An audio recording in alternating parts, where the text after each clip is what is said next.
mesdames et messieurs. Vous êtes avec Minatou Sivaradia dans l'émission Table d'affaires, une émission qui reçoit sur son plateau les entrepreneurs pour parler de leur parcours entrepreneurial ainsi que la promotion de leurs produits sur MBTV, Mali Business TV, Maliga Soroni Yirwa Teleso. Aujourd'hui, nous avons comme invité Saratou Siribé, entrepreneur et promotrice de Sara Design. Bonjour Saratou. Bonjour. Vous avez une maîtrise en sociologie. Tout à fait. Et une formation en stylisme.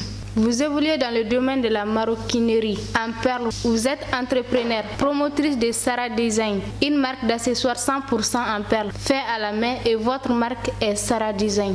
Tout à fait. Quel est votre parcours? Du primaire, moi je suis allée au lycée, c'était à Tombouctou, dans le nord du pays. Donc du lycée, j'ai choisi la science sociale quand j'ai eu mon bac. Donc je suis venue à Bamako pour l'université parce que moi je suis vraiment passionnée par tout ce qui est social. Donc j'ai fait une maîtrise en sociologie. À la fin de ma formation, donc j'ai cherché à faire des stages, donc je n'ai pas eu des stages. Donc du coup, je changeais complètement de cadre. Je me suis retrouvée dans le domaine de l'hôtellerie. Donc j'ai fait 2 ans dans un hôtel à 5 étoiles. Donc dans le domaine de l'hôtellerie, je me suis retrouvée sans emploi en 2020 à cause de la COVID-19. Donc je me suis dit, mais pourquoi pas essayer de créer quelque chose. Donc vu que vraiment on a des jeunes, on a un diplôme, donc si on n'arrivait pas vraiment à travailler avec les diplômes qu'on a, pourquoi pas s'orienter dans le domaine de l'entrepreneuriat qui me passionne depuis très très longtemps. Donc c'est dans cette optique-là que j'ai créé ma marque Sara Design. Donc pour ma formation en stylisme, c'est en fait j'ai vu un appel à la candidature sur Facebook. Donc Mali Mode Academy qui cherchait des jeunes entrepreneurs, des jeunes qui sont en fait passionnés par la mode et le design. Moi j'ai toujours été une passionnée de la mode. Donc du coup j'ai postulé. Après ils ont fait des présélections, on était vraiment beaucoup. Donc à la fin, ils se sont retrouvés avec 10 jeunes. Je faisais partie de ces 10 jeunes-là. On a fait une formation de 3 mois qui a été couronnée par un défilé de mode où chacun de nous a appelé à représenter une région du Mali. Donc moi, j'ai représenté la région de Ségou. À la fin de la formation, j'ai eu un diplôme de stylisme. Donc la formation a été initiée par Mali Mode Academy, Hakim Soul ainsi que Fatoumata qui sont les initiateurs de cette formation-là. Vous avez une maîtrise en sociologie. Oui. Pourquoi faire la formation en stylisme? Oui, tout à fait. J'ai une maîtrise en sociologie, mais moi je suis une passionnée de la mode. C'est pour cela que je suis allée faire cette formation-là parce qu'on ne peut pas être styliste sans pourtant passer par une formation. C'est pour cela que je participais à ce programme qui est le Mali Mode Academy pour avoir mon diplôme de stylisme pour pouvoir exercer et connaître les métiers de stylisme. Quels sont les accessoires faits par Sara?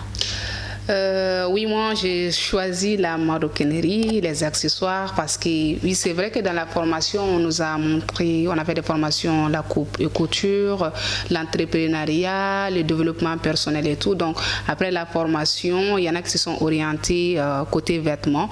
Moi, vu que je suis passionnée par les accessoires, donc j'ai décidé de me consacrer aux accessoires.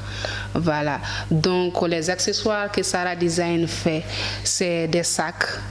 C'est des sacs vraiment, j'ai différentes formes de sacs. J'ai fait des grands sacs pour les boulots.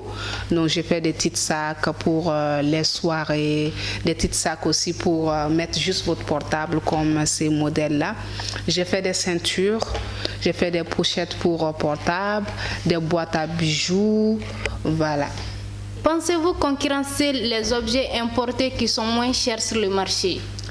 Je dirais oui, parce que pourquoi quand vous portez un accessoire Sara Design, déjà vous allez vous démarquer des autres, parce que moi mes créations, c'est des créations uniques, des designs uniques qui est fait sur mesure par rapport à la demande du client.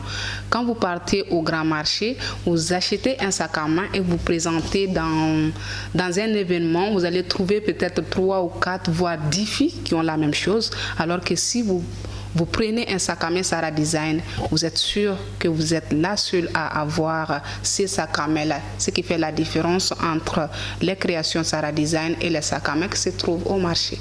Sarah, vous travaillez en solo ou vous avez des employés? Pour l'instant, je travaille avec juste 2 personnes. Vu que je viens de commencer mes activités il n'y a pas longtemps. Donc du coup, j'attends que ça se développe vraiment. J'envisage de recruter d'autres employés, mais pour l'instant, je travaille juste avec 2 personnes. Quels sont les obstacles de Sarah? Les obstacles, c'est au niveau de la fourniture des matières premières parce que les perles viennent de la Chine. À cause de la COVID-19, les frontières étaient fermées. C'était vraiment compliqué d'avoir la matière première qui sont les perles. En plus, avec cet embargo de la CEDEAO, c'est encore plus compliqué. Donc du coup, parfois, j'ai des commandes, mais je n'ai pas la matière première pour réaliser mes créations. Donc ça me freine vraiment. On est en 2022. Quel est votre objectif pour cette année et les années qui suivent? Mon objectif pour cette année, c'est d'abord introduire ma marque parce que moi je fais du Made in Mali parce que je suis une Malienne, c'est normal. Donc mon objectif c'est vraiment développer mon activité,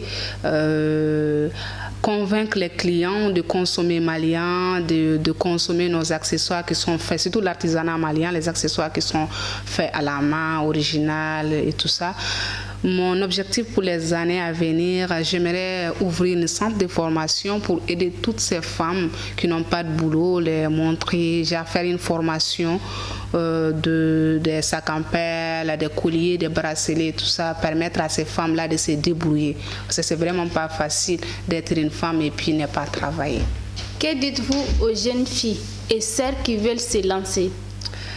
Ce que moi je dis aux jeunes filles, il ne faut pas se lancer comme ça parce que même moi, je suis allée faire une formation, c'est très important la formation. Donc il faut suivre une formation, le domaine que vous voulez, aller demander aux gens qui ont déjà fait la même chose, faire une étude du marché pour pouvoir vous lancer vraiment dans cette activité-là. Il faut avoir surtout aussi le courage, la motivation, parce que c'est vraiment pas facile. Il faut aimer ce que vous faites parce que le travail des perles, c'est vraiment très très difficile. Donc c'est vraiment un travail qui demande beaucoup d'air, beaucoup de courage, beaucoup de motivation. Il faut avoir d'abord l'amour de le faire avant de vous lancer à faire cette activité-là. Votre mot de fin? Mon mot de fin va... Donc moi je remercie toutes les personnes qui m'ont aidé jusqu'à maintenant. Donc, ceux qui m'ont formé, je remercie Mali Mode Academy. Je remercie aussi tous mes collègues de Mali Mode Academy. Je remercie les initiateurs, Hakim ainsi que Fatoumata. Je remercie aussi mes parents, mes amis, toutes les personnes qui ont été là, les personnes qui ont cru en moi parce que ça fait vraiment longtemps que j'envisage de faire l'entrepreneuriat. C'est vraiment pas facile. J'ai eu beaucoup de conseils de mes proches et tout ça. Et je remercie aussi à Mali Business TV pour l'invitation. Chers internautes, Table d'affaires prend fin. Merci de choisir MBTV, Mali Business TV, Mali Soron Yirwa Teleso.